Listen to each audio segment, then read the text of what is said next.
Mr. President, High Commissioner, Excellencies, ladies and gentlemen, it is an honor for me to address this Council.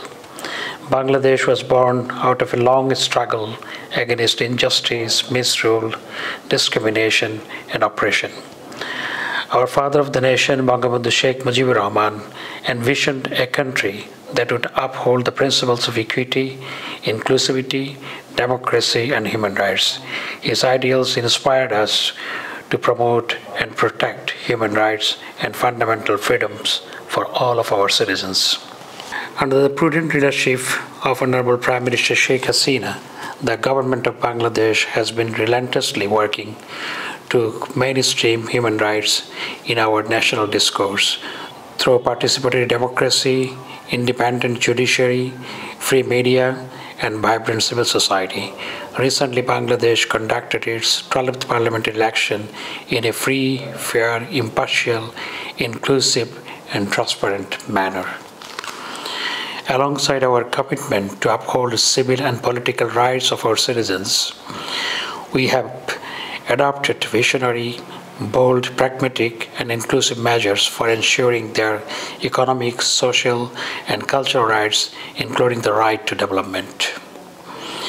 In our vision for development, vulnerable and marginalized sections of society features very prominently. Ladies and gentlemen, driven by our commitment to human rights and dignity, we sheltered over 1 million forcibly displaced Rohingyas of Myanmar.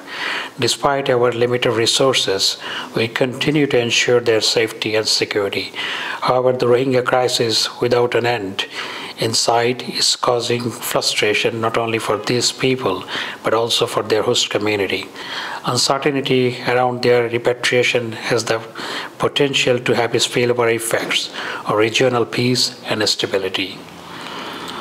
We expect the international community to remain firmly focused on this crisis and to keep investing in their well-being, safety, and dignity, and help realize their right to return to their homeland in Rakhine.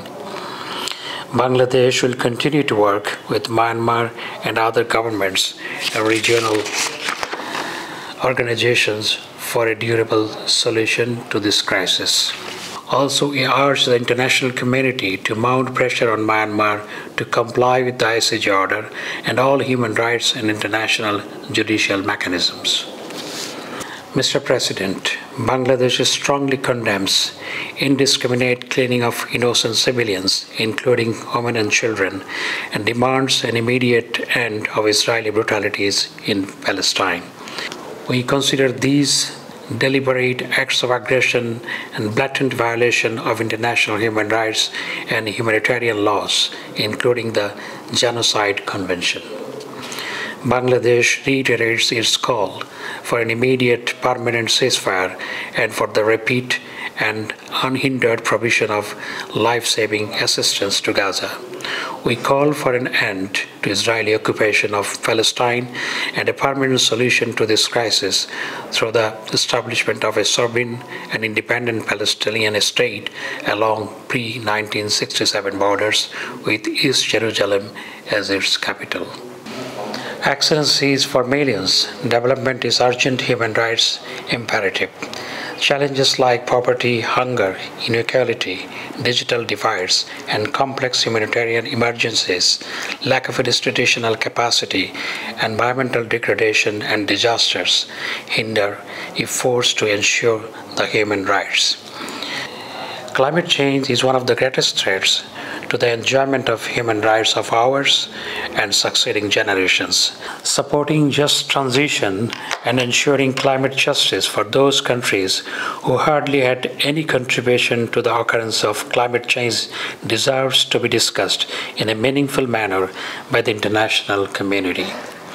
We call upon the Council as well as UN and its mechanism to work for galvanizing international cooperation to address the challenges faced by the developing countries in realizing human rights.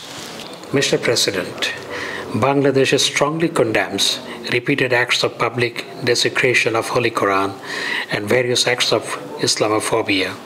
Freedom of speech and expression must be exercised with responsibility. It should never be recklessly used to spread hatred and protect hate speech that threatens peaceful coexistence of people of various faiths. Mr. President, Bangladesh has remained constructively engaged with human rights bodies and mechanisms.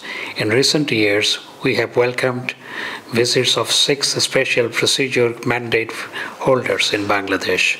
Last November, we participated in the 4th cycle EPR of Bangladesh and have accepted most of the recommendations made in the Council. As we have placed in HRC55, our engagements and openness concerning the practice of human rights will continue.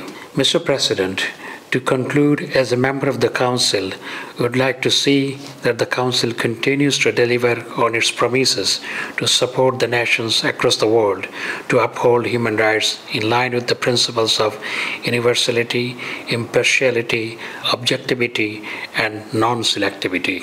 Thanks to you all. Jai Bangla, Jai Bangabandhu.